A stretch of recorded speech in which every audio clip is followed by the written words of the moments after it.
é o seguinte, esse é um tema realmente muito importante, porque a gente vai falar um pouquinho sobre isso, né? Até me assustou porque eu sabia da incidência, né?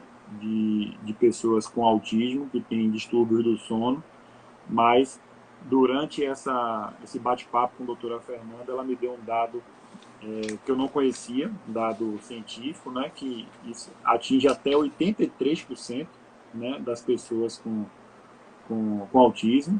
Né? Isso é quase que o dobro das pessoas típicas, das crianças. E ela vai falar um pouquinho sobre isso. Então eu queria pedir a vocês duas coisas. A primeira é que as perguntas vocês mandassem, porque eu sei que muitas perguntas vão ter aqui, né, de dúvida dos pais e até de profissionais também que não são especialistas, pelo símbolo da interrogação que está aí, e que vocês compartilhassem essa live, né, pelo símbolo da asinha do avião aí, do triângulo, como alguns costumam falar, para que a gente possa atingir o maior número de pessoas e que todo mundo possa se beneficiar dessa aula que eu tenho certeza que nós vamos tomar aqui. Doutora Fernanda, eu precisaria de no mínimo duas lives, uma live para dizer o currículo dela e outra live para falar sobre o tema. Então eu vou dar uma resumida. Ela é especialista, ela é médica, neuropediatra, né? Especialista no sono. Ela tem uma especialização na França, salvo engano. E aí eu vi até que o sobrenome dela eu iria ler normalmente como Duborg, mas ela já me explicou que é Dibu, e eu não vou fazer esse biquinho francês de jeito nenhum, né? Então, eu vou deixar que você se apresente, né, para quem não te conhece. Sei que você faz parte de uma associação também, então se apresente para o pessoal aí, que depois eu vou fazer a primeira pergunta. Boa tarde a todos. Eu me chamo Fernanda, sou neuropediatra e tenho uma especialização, né, em sono realizada na França, no período que eu morei lá. Então, na verdade, eu comecei a estudar sono antes mesmo de ser pediatra e depois neuropediatra. Né? O sono veio primeiro na minha história de graduação, de especialidade, né? Então acabou sendo o sono primeiro. Eu faço parte da Associação Brasileira do Sono, da diretoria da Regional Bahia e da diretoria também da Liga Baiana do Sono. Hoje, na Bahia, a gente tem muitos profissionais, não apenas médicos, mas odontólogos, fisioterapeutas, fonoaudiólogos, psicólogos, né, que fazem parte desse grupo. E, felizmente, a gente tem avançado nos estudos, nos diagnósticos, né, no tratamento dos distúrbios do sono. E assim, vai ser um prazer a gente falar um pouquinho sobre sono e autismo hoje à tarde. Ótimo. Eu queria fazer a primeira pergunta, porque eu até quando eu converso com minha esposa, informalmente, quando eu estou na dúvida, né, se uma pessoa tem autismo, não tem autismo, uma criança, eu sempre pergunto para os pais, e aí, como é o sono? E é meio que batata, sabe?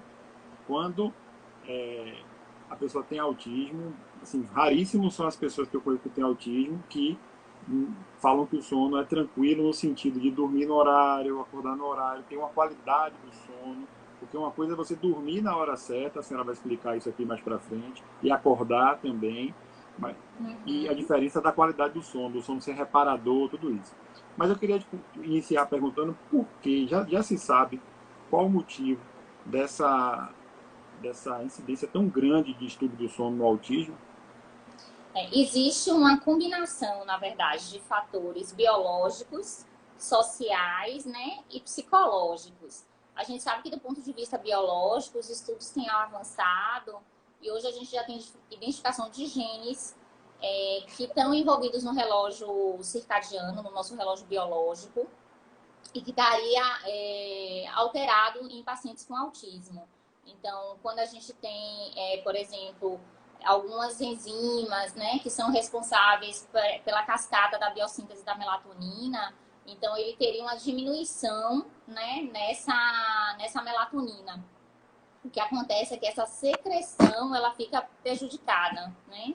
Principalmente no que a gente fala em relação a a demora do início do sono, né?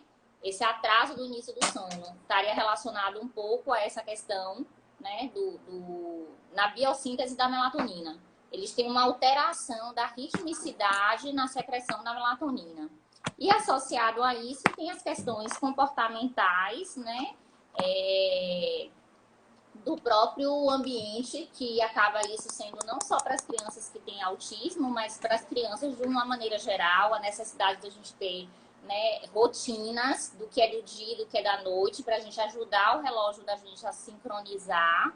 E as questões psicológicas também. Então, assim, no paciente com autismo, por exemplo, a gente sabe que a maioria deles tem associado um transtorno do processamento sensorial, né, que a gente chama de TPS. Então, essa questão sensorial também estaria envolvida nessa dificuldade do sono. Às vezes, o lençol incomoda, né? A roupa que vai dormir incomoda. Então, existe um conjunto de fatores. Tem a questão genética, tem a questão social, comportamental e psicológica. Entendi. Foi bom você falar sobre essa questão do transtorno, do processamento sensorial, porque terça-feira, depois de amanhã, vamos fazer, inclusive, uma live com Ana Marta, falando sobre isso. Então, eu acho que essa live de hoje vai terminar gerando algumas dúvidas que a Ana Marta vai poder nos ajudar na terça-feira. Então, vai ser bem bacana. E aí eu queria te perguntar o seguinte. Você me explicou que esse número é praticamente o dobro, né, das crianças típicas, né? E aí eu queria te perguntar, o que é que a gente pode fazer? Bom, o distúrbio do sono a gente já sabe que tem, certo? Vinícius, por exemplo, meu filho, né, ele tinha um distúrbio do sono muito mais difícil, vamos dizer assim, e isso foi melhorando ao longo do tempo, mas muitas vezes ele às vezes não demora para dormir, mas acorda de madrugada e não dorme mais. E aí eu queria te perguntar, o que é que você orienta que os pais façam, né, para diminuir, né, essas ocorrências aí? Existe assim, quando você aplica questionários, né, para os pais, para você ter uma ideia dessa prevalência, os estudos eles vão mostrar de 40 a 83%, né, de distúrbios do sono em crianças com TEA comparado com crianças ditas típicas, né, que isso vai de 9 a 50%, baseado na percepção dos pais. Então, as principais queixas são essa dificuldade de iniciar o sono, os despertares noturnos, né, recorrentes, ou um despertar matinal muito precoce. Essas são queixas muito, muito frequentes.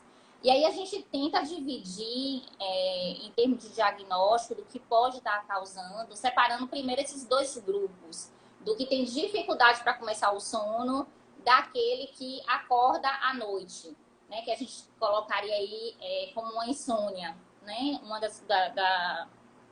que a queixa mais comum nesse grupo é a insônia.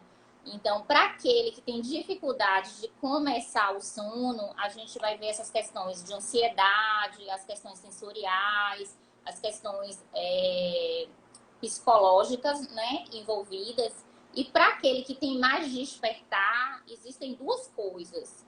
Uma é a gente sempre investigar outras doenças orgânicas associadas que podem estar fazendo esse sono fragmentar. Então, sintomas gastrointestinais são muito comuns, cólica, refluxo, asma, rinite também pode acontecer e está levando essa fragmentação. Então, às vezes a gente está colocando só a culpa como um transtorno primário do sono, mas existe uma causa secundária. Então, a gente vai ter sempre que investigar essas causas.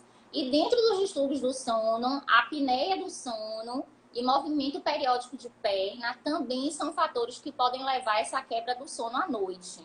Então, uma anamnese bem detalhada, né, o exame físico para a gente ver se tem algum indício de um distúrbio respiratório do sono, aquele respirador bucal, uma hipertrofia de amígdala e adenoide, né, uma deformidade, um dismorfismo craniofacial que sugira, né, esse outro diagnóstico. Tem que ser afastado outras causas orgânicas causando essa fragmentação. Partindo do ponto de vista biológico, que a gente começou falando lá da melatonina, se eu tenho uma secreção inadequada da melatonina e ela é um marcador, né, biológico importante desse meu ritmo sono-vigília, isso também pode levar à fragmentação do sono, né? Então, algumas vezes a gente precisa fazer uma melatonina de liberação prolongada ou uma segunda dose de melatonina durante a noite. Mas o que é importante, assim, pontuar é que não tem uma receita de bolo. Tem que ser uma avaliação individualizada, ver o contexto familiar, para poder a gente pontuar onde que está o problema e a gente tentar minimizar. Entendi. Teve uma pessoa que comentou aqui, eu peço até que vocês mandem as perguntas pelo símbolo de interrogação, porque eu posso perder uma pergunta importante aqui. E ela perguntou sobre alimentação, né? Se a alimentação influencia. E nesse bate-papo nosso, você me falou de uma questão ligada com o sistema gastrointestinal. Fale um pouquinho melhor sobre isso. A gente, mais uma vez, né, pontuando que a gente não faz tudo igual para todo mundo. Então, no interrogatório, a gente vai ver se aquela criança ela tem sinais sugestivos, né, de uma alergia à proteína leite de vaca, ou de uma intolerância à lactose. Aí a gente vai direcionando a alimentação em relação, né, a cada criança. Não tem especificamente tudo igual para todo mundo. Dentro do sono, o que a gente evita é o café, né? A cafeína depois das 15 horas, outros alimentos excitantes, né? Como as cocas, né? Os refrigerantes, substâncias que sejam excitantes, porque isso é uma regra geral, né? Para todas as crianças, a gente evita o consumo dessas substâncias estimulantes, principalmente após as 15 horas, né? Como causa de prejuízo do sono. Mas em relação aos distúrbios gastrointestinais, eles são frequentes no grupo TEA, então a gente tem que ter uma atenção direcionada para isso, sim. Entendi. Quando você recebe os pacientes com TEA, dentro da sua percepção clínica, o que é que você observa que a maioria desses pacientes você consegue melhorar o sono com técnicas de higiene do sono ou necessariamente precisa entrar com algum suporte ou de uma, sei lá, uma melatonina sintética ou algum outro medicamento? O que você observa mais? O tratamento de primeira linha é sempre a terapia comportamental, né? Inclusive, hoje existem psicólogos especialistas em sono, né? Que trabalham muito bem isso. Então, a primeira linha de tratamento é sempre terapia comportamental. Associado a isso, algumas vezes a gente precisa usar a melatonina. Lembrando que a melatonina ela não é uma medicação para tratamento de insônia. Ela é um regulador do ritmo circadiano, né? Então, a gente usa principalmente para os distúrbios de fase, o distúrbio do ritmo circadiano, que pacientes com TEA também podem ter avanço ou atraso de fase, né? Não é insônia.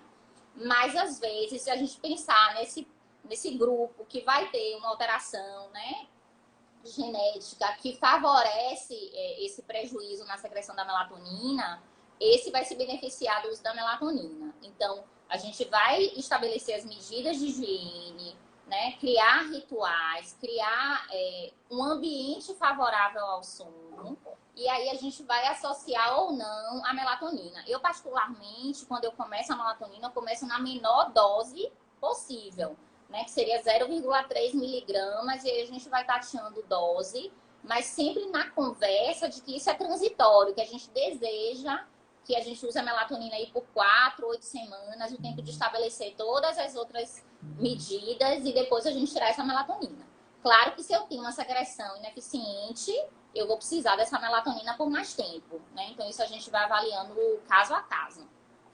É bom deixar muito claro, pessoal, que como a doutora Fernanda já disse, né, desde o início aí, não tem receita de bolo.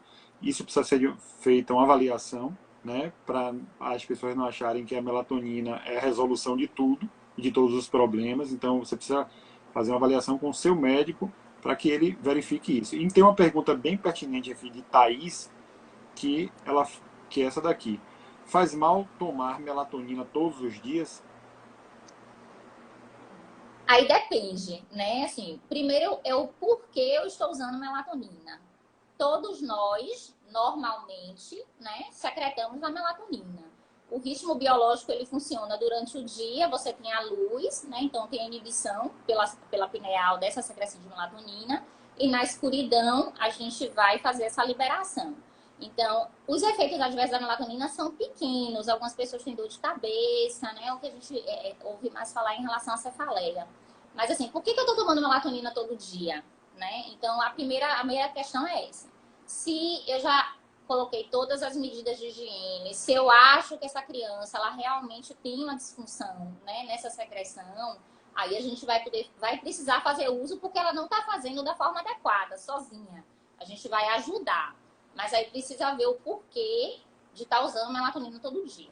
Não é chegou no supermercado, assim, nos Estados Unidos, que a compra é livre, é vendido como um suplemento, né, a melatonina. Então, chega na farmácia, compra e usa todo dia, porque usa todo dia. Tem que ter um porquê, né, para esse uso regular. Entendi. E a outra pergunta que eu quero te fazer é a pergunta que sempre acontece, né? Tomar melatonina para quem tem níveis normais de produção, só para quem quer dormir mais, vamos dizer assim, né? Quer aprofundar o sono ou quer iniciar mais rápido o sono, não sei, a pessoa tem essa ideia. Pode deixar o organismo preguiçoso para produzir a melatonina se você fizer isso por longo prazo, por exemplo. Não tem indicação, né? Porque assim, você produz a melatonina, você não precisa usar a melatonina para dormir mais. A gente tem também geneticamente os pequenos e os grandes dormidores. Tem pessoas que precisam de mais tempo de sono, tem pessoas que precisam de menos tempo de sono. As pessoas sempre perguntam: qual é o tempo ideal para dormir? Quantas horas eu preciso dormir? Você precisa dormir a quantidade de horas que permite você funcionar bem no dia seguinte. Então, eu posso dormir 8 horas e funcionar bem, você precisa de 10 para funcionar bem. Isso é individual, né? Então, não tem nenhuma indicação de uso de melatonina porque quer dormir mais. Se você segue, né, os marcos, né, do que é diurno, do que é noturno, se você se expõe à escuridão, né, diminui tela, televisão, celular, tablet no horário adequado, você vai ter a secreção da melatonina, né, que é o sinalizador do sono, e você vai dormir o que você precisa. Minha esposa, na verdade, ela sabe se ela precisa dormir mais ou dormir menos, de acordo com a hora. Quando ela acorda, ela me pergunta que horas são. Se eu disser são 6 horas da manhã, ela fala: meu Deus, estou morrendo de sono. Se eu disser são 10, aí ela diz: estou bem, então. Então, na verdade, é mais ou Às menos. vezes existe Doutora, uma má interpretação também, né, dessa necessidade de sono. É muito comum as pessoas dizerem: eu não dormi nada. Aí chega a fazer uma polissonografia e lá vai ver que o tempo de sono está adequado, que o sono está todo certinho. Às vezes você tem uma má interpretação desse sono. pois é. Eu tenho uma pergunta aqui, doutora Rita Lucena, que foi basicamente. Você respondeu isso aí, mas ela fala o seguinte: o tempo de sono varia muito de uma criança a outra, mas qual o tempo mínimo de sono aceitável na infância? Pra gente ter uma média A estatística, gente, porque a na verdade, criança a ela não gente consegue vai. dizer, né? A criança não consegue dizer se ela está bem ou não. Então, às vezes, o pai e a mãe, muitas vezes o pai e a mãe quer que a criança sempre durma mais do que ela está, porque os pais estão tão cansados. Fala: meu Deus, essa criança está dormindo só 16 horas por dia, ela podia dormir mais um pouquinho. Então, qual é a Na ideia? verdade, para tempo de sono em criança, a gente tem uma tabela, porque como a criança, né, ela vai mudando de acordo com suas fases, então o recém-nascido dorme de 14, né, a 17 horas, aí a partir do segundo mês isso começa a diminuir, até ele chegar em torno de 8 a 10 horas na adolescência e fica um pouquinho parecido na idade adulta, e depois os idosos dormem um pouquinho mais. Existe uma tabela, né, que a gente usa, que é da Sleep Foundation, e aí acaba meio que todo mundo seguindo, né, vai traduzindo, mas assim, a gente tem, eu acredito que eu até postei recentemente na página do Insta, justamente por faixa etária, o que é recomendado e o que é tolerado, né? Por exemplo, se eu estou suspeitando de uma sonolência diurna excessiva, para eu pensar em sonolência diurna excessiva, eu tenho que estar dormindo a noite inteira, as horas que são recomendadas, e no outro dia eu ainda tenho a necessidade de mais de 3 horas de sono. Isso caracteriza uma sonolência diurna excessiva. Então, isso vai depender da idade da criança. Para cada faixa etária, eu tenho uma recomendação de tempo de sono. O que é bem importante pontuar é que os adolescentes, eles ainda precisam dormir entre 8 e 10 horas, porque eles acham que ele não precisa, né? Então, ele mantém ainda essa necessidade de muito tempo de sono. E o que acontece é que eles vão dormir muito tarde, pelas tarefas escolares, pelo uso das mídias sociais, e no outro dia ele tem que acordar cedo para ir para a escola, 5, 6 horas da manhã às vezes. Então eles estão com a privação crônica de sono, que tem repercussão durante o dia, pode inclusive dar sonolência por privação de sono, diminui o rendimento escolar, né? E no final de semana ele quer recuperar, quer dormir o dia inteiro, só que o sono perdido ele não é recuperado nunca mais. Perdeu, aquele tempo ali está perdido. Tem uma pergunta aqui que eu não sei muito se é para você, mas eu vou colocar aqui porque eu não tenho como deixar de fazer uma pergunta de doutora Nádia Rossi, virologista da UFBA, que deu um apoio imenso para a gente agora aí nessa questão da flexibilização do uso das máscaras. Ela botou assim: meu filho de 4 anos só quer dormir no quarto com a gente.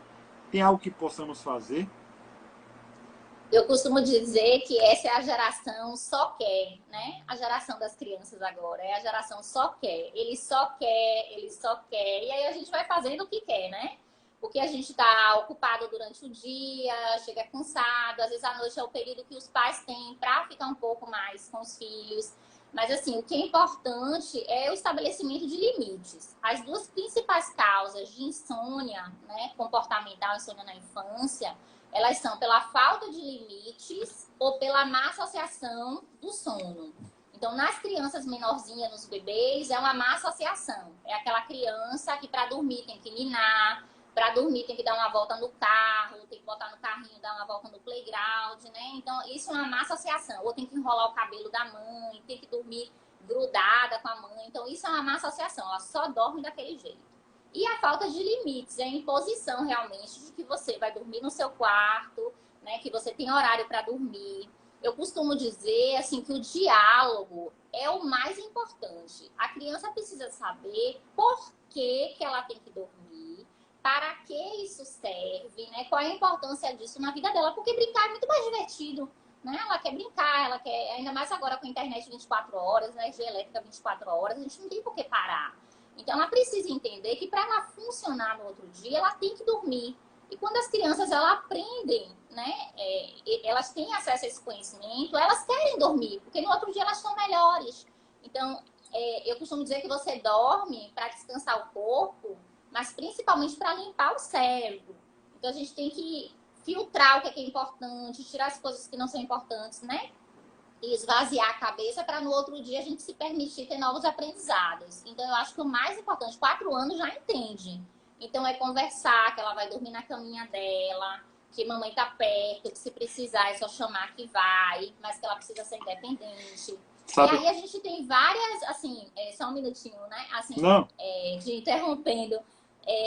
Aí você vai ter argumentos no sentido assim de fazer trocas, por exemplo, vamos combinar as estrelas da semana, e aí você conseguiu 3 estrelas, mamãe no café da manhã vai fazer um café da manhã especial.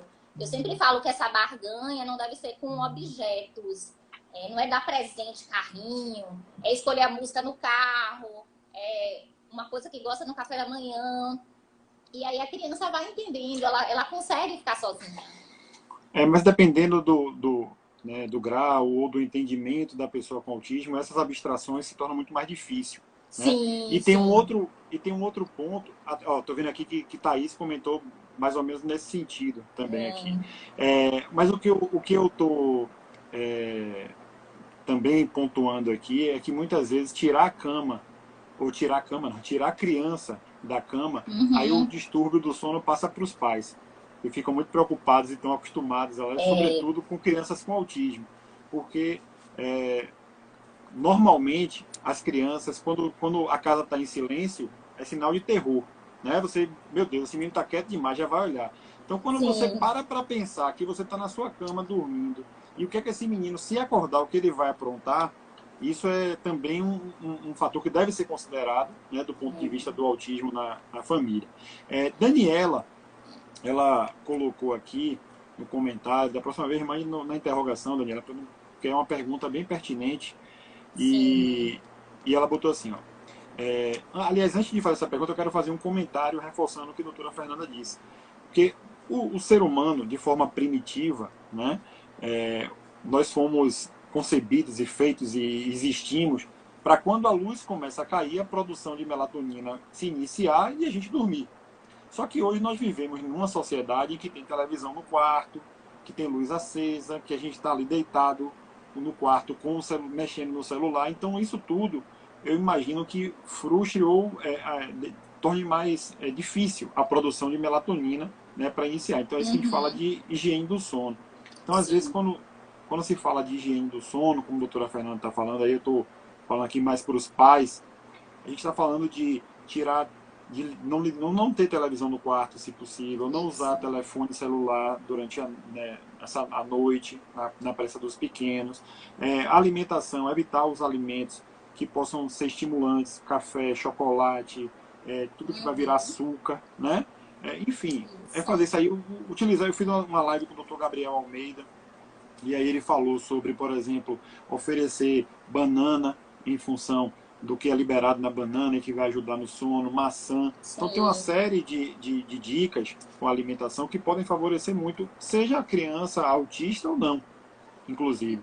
Mas Daniela então, coloca assim, aqui... Só um minutinho, só para resgatar antes da gente passar para outro assunto, assim, como ela fala, a criança não entende. Então, claro que dentro do espectro, né, a gente tem níveis diferentes de gravidade e níveis diferentes de inteligência, né? A inteligência ela pode ser normal, diminuída ou aumentada. Então, claro que você vai buscar, dentro da compreensão da criança, né, esse aprendizado. Então, por exemplo, a gente fala muito em autismo da carta do sono, né? Eu até fiz um modelinho aqui para mostrar. Esse aqui é um beijo, né? Então, assim, troca a visita do pai, ele usa a carta para ganhar mais um beijo de boa noite. E aí ele vai ter 2 ou 3 cartas que ele vai poder usar, mas ele tem um limite da carta. A gente usa também muito pictograma, né?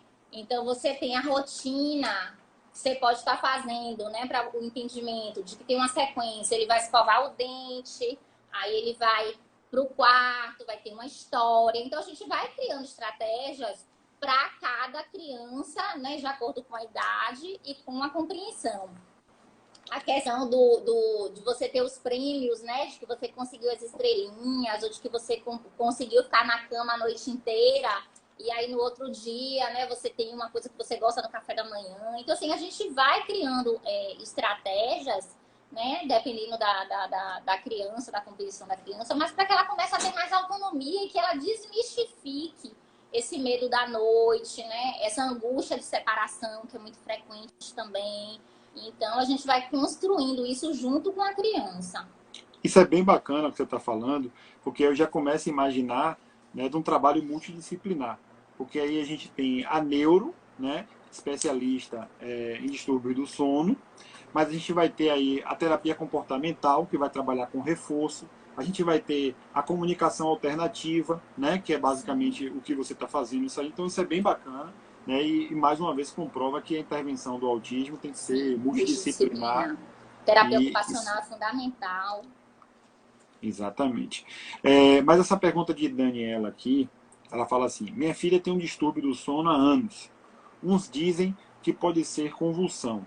Outra neuro recentemente disse que não era, porque senão o eletro daria alteração. Como descobrir? Então ela quer saber, e essa pergunta aqui vai abrir a brecha, né, para eu te perguntar. Você me falou, né, sobre isso, mas tem algum exame que possa detectar essa secreção de melatonina, o motivo desse distúrbio do sono? Existe a dosagem da melatonina urinária, né? A gente sabe que existe nas crianças com autismo essa alteração da ritmicidade, é como se a diferença entre a melatonina noturna e diurna não fosse tão significativa, né? E eles também têm menos secreção de melatonina por uma alteração numa enzima, né? Que é a gente, do triptofano vai para a serotonina, da serotonina vai para melatonina. Então, nessa transição aí, da serotonina para a melatonina, que é a MST, né? Que é a acetilserotonina transferase. E aí não consegue formar essa melatonina. Então a gente sabe que algumas crianças vão ter menos melatonina. Fazer a dosagem da melatonina urinária. Na prática, a gente não faz. A gente vai estabelecer rotina, se precisar a gente faz melatonina. E quando a gente pensa que existe realmente um distúrbio do sono, e que a gente não conseguiu, né, organizar com agenda, com questionário, com avaliação clínica, aí a gente tem exames complementares. A polissonografia, que é o padrão ouro para estudo do sono, mas a gente também tem a actigrafia, que aí a gente vê essa questão do movimento, né, somente nos distúrbios de ritmo. E agora com a questão da pandemia da Covid-19, que a polissonografia está suspensa, para distúrbio respiratório, a possibilidade de fazer oximetria noturna, né? Para ter alguns índices de queda de saturação e indícios de apneia do sono. Então, a gente precisa aprofundar a investigação com exame complementar. Mas aí, mais uma vez, caso a caso, a gente avalia. Provavelmente o que ela acha que a filha, assim, ela não descreveu o que a criança tem, né, durante o sono, para pensar em convulsão.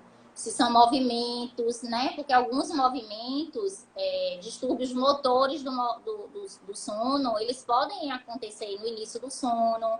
Então, a gente precisaria ver o que a criança apresenta, né, durante a noite, que está confundindo com epilepsia e distúrbio do sono.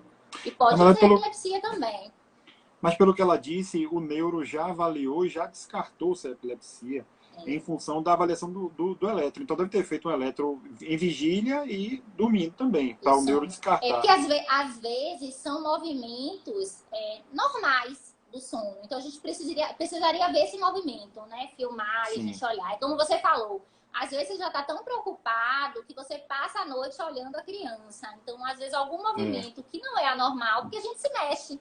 Você não dorme e acorda na mesma posição, né? A gente tem as fases do sono. Um período do sono você vai ter perda do tônus, que é o que a gente chama de sono REM, né? Que a gente tem atonia muscular. Mas nas outras fases a gente se movimenta. Então, às vezes, são movimentos não de distúrbios do sono. Uma coisa que tem que ver é movimento periódico de perna, porque a gente tem síndrome, né? Movimento de perna que a gente chama de PLM, esse aí pode fragmentar o sono. Aí a gente precisa avaliar com polissonografia. Doutora Rita Lucena, outra que eu sou fã, todo mundo que me acompanha que sabe. Ela botou aqui, às vezes, a necessidade de dormir com os pais, porque eles sentem maior conforto sensorial tátil. É bem assim, né? Muitos deles, meu filho, por exemplo, não dorme sozinho de jeito nenhum, né? Já tentei tudo que você imaginar aí, tem que ter alguém dormindo lá com ele, e ele é incrível, assim, levantou da cama, 20 minutos, 30 minutos ele acorda, justamente por conta dessa questão sensorial. Vamos tratar sensorial isso aqui com Ana Marta a questão também. sensorial é bem preponderante, assim, né? Eles falam, tem crianças que o lençol tem que ser mais fino, outros o lençol tem que ser mais pesado, às vezes o tecido do pijama, né? A minha filha, que ela não tem um diagnóstico de TEA, mas ela tem um TPS, ela só dorme de calcinha. Você bota um pijama, quando você procura, ela já tirou, a roupa incomoda, né?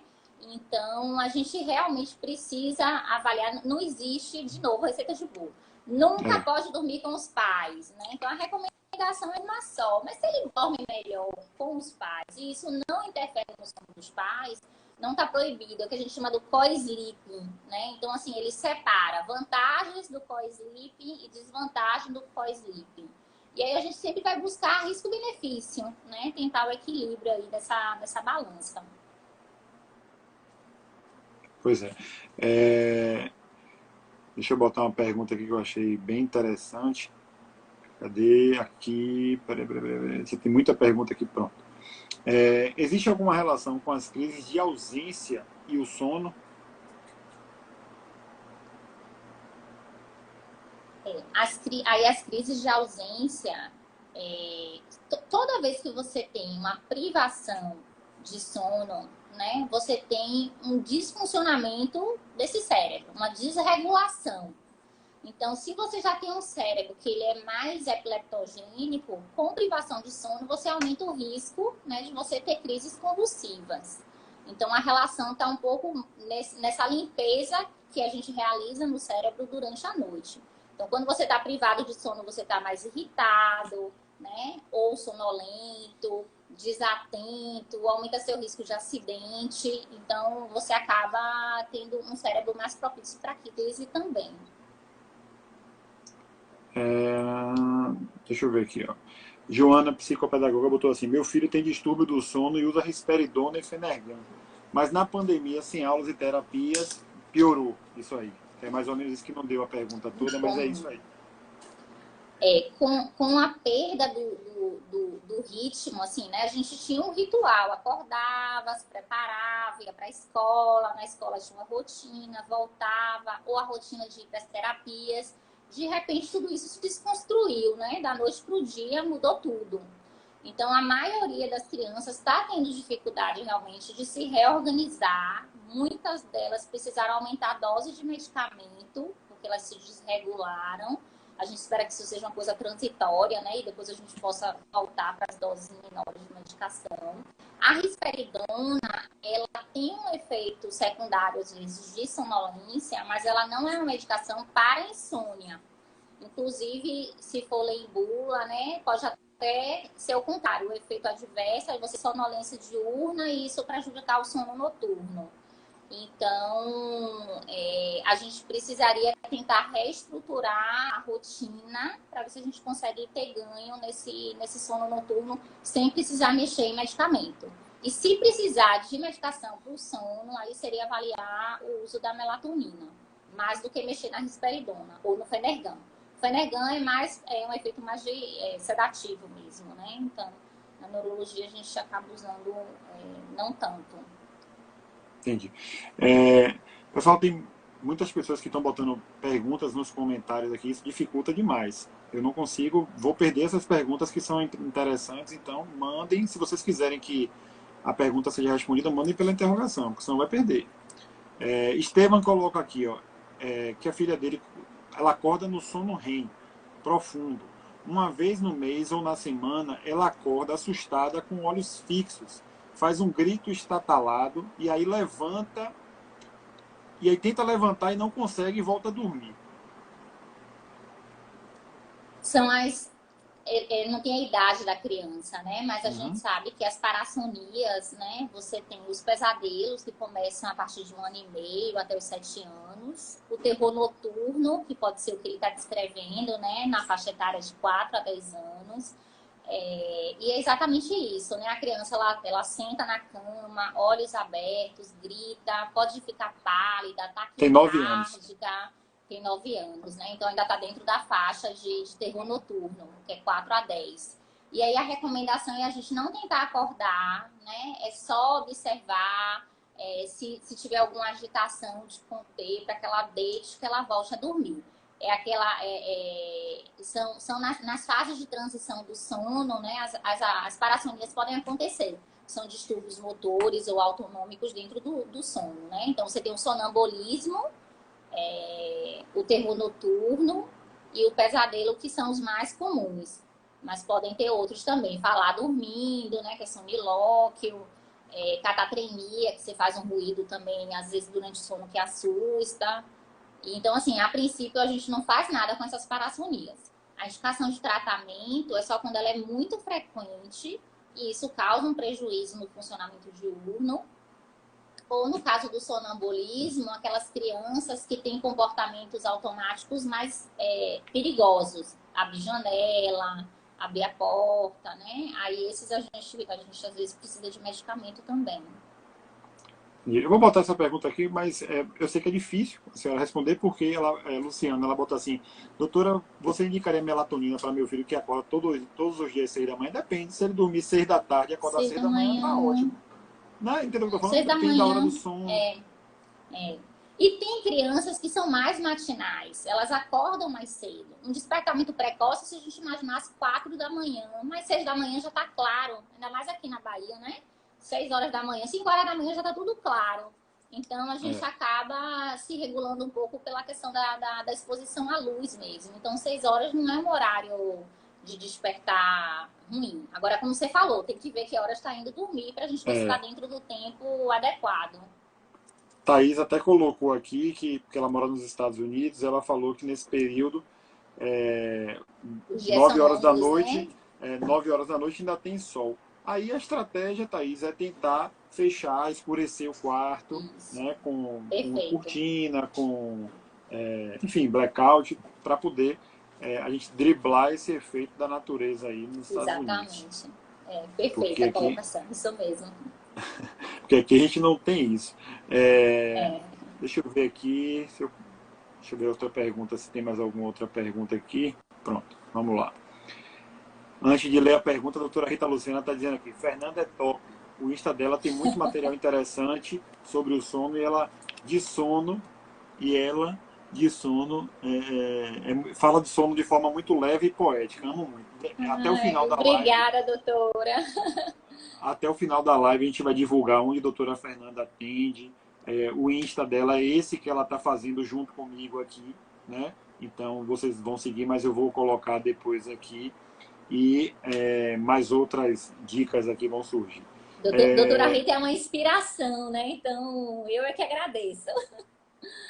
E se ela falou, meu amigo, e inclusive você está aqui, eu já conheço seu trabalho, né? Obviamente, acompanho e admiro muito, mas eu tenho alguns consultores técnicos aqui. Doutora Rita é uma dessas consultoras técnicas e você foi altamente recomendada por doutora Rita Lucena, por doutora Nayara Argolo e por doutora Adriana Matos. Foram as três que falaram assim, não leve porque Fernanda tem uma pergunta aqui que diz assim, meu filho passou a ter uma piora do sono com 15 anos de idade. Hoje, com 20 anos, ele tem dias que não dorme. Me diz aí, se isso é muito variável, como é que funciona? Existe uma constância nisso ou pode variar na muito? Na adolescência, existe um retardo fisiológico de fase, né? Um distúrbio de ritmo, né? Onde o sono vem mais tarde, mas isso é fisiológico. Essa secreção da melatonina que acaba acontecendo um pouquinho mais tarde. Isso acontece com todos os adolescentes. Se associado a isso, os meus hábitos estão ruins, então eu estou passando muito tempo, né, no videogame ou nas redes sociais, né, levo o celular para a cama, ou fico assistindo, né, séries, né, infinitamente, então isso piora, porque além da secreção da melatonina ser mais tardia, eu estou exposta à luz, né, então eu não vou ter aquele marcador dizendo, não, agora é hora de dormir, né? Não tem um sinalizador, né, para o início do sono. Então, na adolescência, cuidados com a higiene eles têm que ser redobrados. Existem até algumas campanhas já da gente tentar começar a escola mais tarde na adolescência, né? O ideal é que as aulas começassem às 9 da manhã. Então, você começa a ver algumas discussões fora do Brasil, no Brasil, dessa mudança do horário escolar. Porque eles vão dormir muito tarde, o sono vem mais tarde e tem que acordar muito cedo para poder fazer as atividades, né, escolares. E eles acabam ficando com a privação crônica de sono. Então, provavelmente é isso. Vem a questão da adolescência, desse retardo fisiológico, que é um distúrbio do ritmo circadiano, e associado a isso a má higiene do sono. Provavelmente. Tem alguma relação que você conheça ou perceba na seu dia a dia de autismo e sonambulismo? Tem sonambulismo. Eu não vou saber te dizer agora em termos de porcentagem, mas é comum também. Quando a gente fala nos distúrbios, né, do sono no grupo do transtorno do espectro do autismo, a gente fala muito de insônia, porque sabe que isso tem repercussão no comportamento, no aprendizado, no QI, né, nas habilidades sociais. Mas a gente também tem distúrbio respiratório do sono e a gente também tem as parassonias, né, que aí entra o sonambulismo. Presente, eu não vou saber te dizer se é mais do que na faixa etária pediátrica habitual. Eu acredito que é semelhante quando a gente fala de sonambulismo. Eu acho que não tem mais. O que a gente vê realmente mais é a questão da insônia, porque a gente precisa desses marcadores sociais, sensoriais, para poder a gente se regular no sono vigília. Então, eles acabam, né, tendo muito mais desse distúrbio de sono voltado para a insônia do que para as outras parassonias. Mas se o autista ele tem uma amígdala grande, é roncador, a gente precisa ver a apneia do sono, né? Então, a gente tem que olhar como uma outra criança em termos da epidemiologia para distúrbio do sono. Uma coisa que me preocupa muito em relação, eu não sei se isso mudou, mas fazer polissonografia em pessoas com autismo deve ser muito complicado, deve ser muito difícil. Sim. Porque eu, por exemplo, eu fiz polissonografia e a quantidade de fios que é utilizado né? Uhum. É absurda. Então, assim, o autista que tem uma hiperreatividade sensorial não vai conseguir, né? Sim, sim, Vai ser muito sim. difícil. Então, eu imagino que seja um exame que seja de primeira escolha, como você mesmo disse. E aí você entra É. naquele ciclo, né? Você precisa do exame, mas não consegue. Às vezes hoje a polissonografia, a gente tem a tipo 1, que é essa de laboratório, né? Mas hoje tem tipo 2, tipo 3, tipo 4. Às vezes você pode fazer em casa com menos recursos, né? Então você não tem a parte do eletrocefalograma, mas você consegue ver só a parte do tubo respiratório.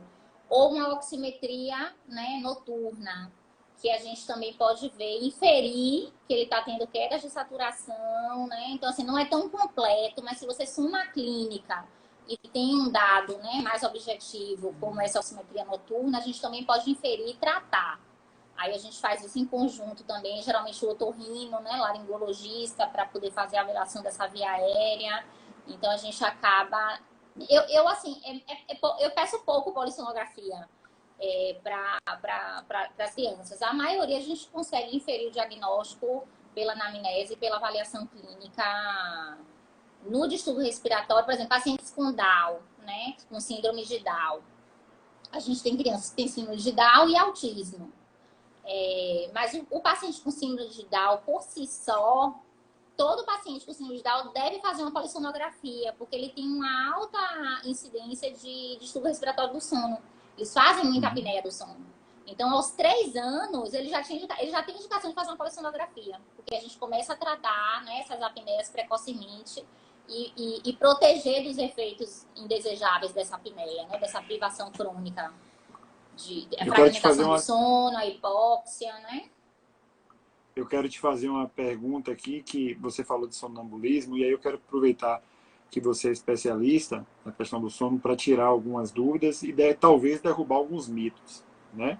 Eu quero fazer. Certo. A primeira pergunta é: dizem que se acordar um sonâmbulo durante o processo é tipo a tartaruga, né? Que quando morde só solta quando tem trovoada. E o sonâmbulo pode até morrer. E qual é o risco disso? O que é que se me diga aí? Não existe risco. O que vai acontecer é que ele pode desorientar, porque na verdade ele está naquela transição, né, dos estágios do sono. Se a gente pensar assim, no sono REM, o que é que acontece? Eu tenho uma atonia muscular, né? O músculo a gente vê no traçado da polissonografia, né? Que você não tem nenhum tônus muscular. E é a fase dos sonhos. Então a natureza ela é sábia para você não estar executando os sonhos, né? Tá andando, tá se movimentando, você não tem tônus muscular durante esse sono REM. Se por uma disfunção, uma desregulação, né? Você acaba tendo tônus e você ainda está dormindo, né? Tá andando pela casa. Quando você acorda essa criança, ela fica completamente desorientada, ela não sabe o que está acontecendo. Então, o que pode acontecer é ela agitar, não vai morrer porque você acordou. Mas como ela está dormindo, o ideal é que você conduza ela, porque ela vai sair desse estágio de sono e ela vai continuar os ciclos dela. Ela vai entrar em outro vagão, né? Eu costumo muito comparar o sono Dos com o trens do vagão. sono. Exatamente. Então, assim, é só que ele se atrapalhou ali na hora de pegar o vagão, mas aí ele vai continuar no trem. Deixa ele, ajuda só ele voltar para a cama, né? Se assegura de que não vai se machucar. E quando isso é muito frequente, mais do que 3 vezes por semana, ou tem comportamento de risco, aí vale a pena tratar. Eu estou vendo que Estevão está aqui botando aqui muitos comentários e fazendo muitas perguntas sobre a questão da luz, do espaço. Isso aí vai ficar para a live, porque já está chegando até o final dessa, mas vai ficar Ah, para a live passou super com rápido. vai ficar na live com Marcinha Galvão, que ela faz a neuroarquitetura, né? E prepara os Sim. ambientes, ela estuda especificamente a questão da luz, do espaço, tudo isso. Eu vou fazer uma live com ela. E aí você acompanha, Estevam, essa live que você vai tirar todas essas dúvidas as suas aí em relação à preparação do ambiente para tudo, para terapia, para dormir, para brincar. Marcinha vai falar sobre isso. Eu quero te fazer uma outra pergunta, mais um mito. A questão do sentimento, da sensação de que você está caindo, né? As pessoas falam que a pessoa está crescendo. O que é que significa isso? A gente tem, né, dentro dessas parassonias, a gente tem as alucinações hipnagógicas, né, que é o que você está falando, e a paralisia do sono. Então, pode acontecer, né, de você acordar, você vê o ambiente onde você está, geralmente você vê na posição onde você está, né, o seu ângulo de visão, mas você ainda não recuperou o seu tônus para se movimentar.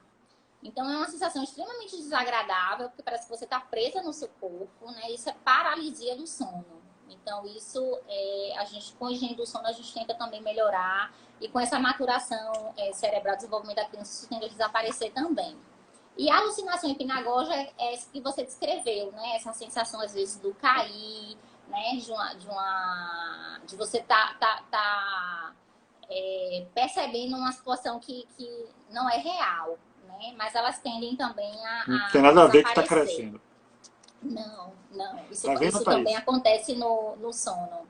E assim, é até importante falar dessas coisas para criança, porque assim, eu, por exemplo, eu tinha muita paralisia do sono quando eu era... não tinha nem terminado a escola ainda, fazia vestibular para medicina, e eu tinha medo, às vezes, de dormir. Porque você fica com a sensação de morte, você começa a pensar que é alguma coisa espiritual, aí você vê, tem alucinação hipnagógica, porque você pode ver uma pessoa, às vezes você tem uma sensação de uma pessoa em cima de você. E assim, eu só fui entender isso quando eu comecei a estudar sono na França. Que começaram a falar da alucinação, que a gente não estuda isso na faculdade. A gente fala, eu não sei, assim, na minha faculdade a gente não falava de sono. Eu fui descobrir o sono por acaso, né, nesse meu período na França. E aí eu fui entender o que acontecia comigo, né? Então, assim, às vezes é importante também a gente conhecer um pouquinho, conversar. Na consulta da pediatria, né? É importante essa abordagem do sono, a gente aprofundar o questionamento, porque é muito comum assim, dorme bem, dorme.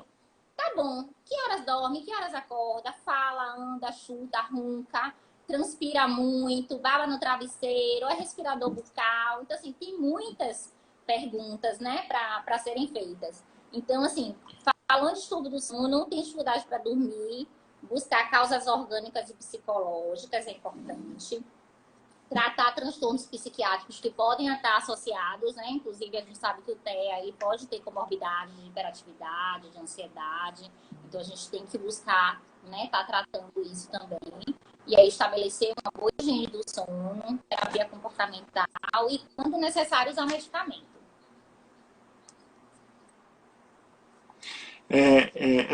Nessa nova fase das lives, eu estou buscando trazer convidados que sejam acessíveis, né? Assim, não estou falando acessível do ponto de vista financeiro, nada disso não. Estou falando acessível no sentido de da gente conseguir ser atendido e ter vaga para atendimento. E doutora Fernanda, ela atende aqui em Salvador, né? Em uma clínica. Ela tem um Instagram que é muito bacana, que é o Sono _ Fernanda, e aí é do Burro, mas vocês escrevem da forma que está aqui, ó, né, que é do Borg, certo? Então é sono _ Fernanda, e do jeito que está aqui escrito do Borg, né, vamos dizer assim, e ela atende aqui em Salvador, na clínica, como é o nome da clínica, doutora? Clidos. Na clínica Clidos, fica em que bairro?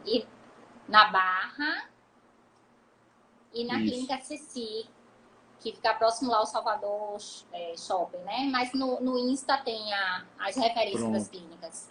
Então, através do Insta, vocês vão... A senhora atende só criança, né? Criança e adolescente. Então, até 18 anos, na verdade. Até, Isso. Né? Isso. Enfim. Mas o Insta dela é muito bacana, tem muitas dicas que vão servir não só para as crianças e adolescentes, termina servindo para os adultos também. Ela também atende no ambulatório do hospital, como é o nome? Me deu um branco aqui. Das clínicas, que é lá com a doutora Nayara, né? Mas isso é mais difícil porque é via regulação, né? Mas enfim, eu acho muito bacana porque muitas pessoas fizeram pergunta. Teve uma moça que perguntou, até eu não vi quem foi, onde é que vendia a melatonina não sintética. Aí eu disse, aí essa daí não vai dar para comprar não. A melatonina não sintética não vai dar para comprar não. Então, assim, tem que mandar manipular, né, a melatonina ainda no Brasil. Pois é. Então, assim, melatonina não é receita de bolo, não vai resolver todos os problemas do mundo.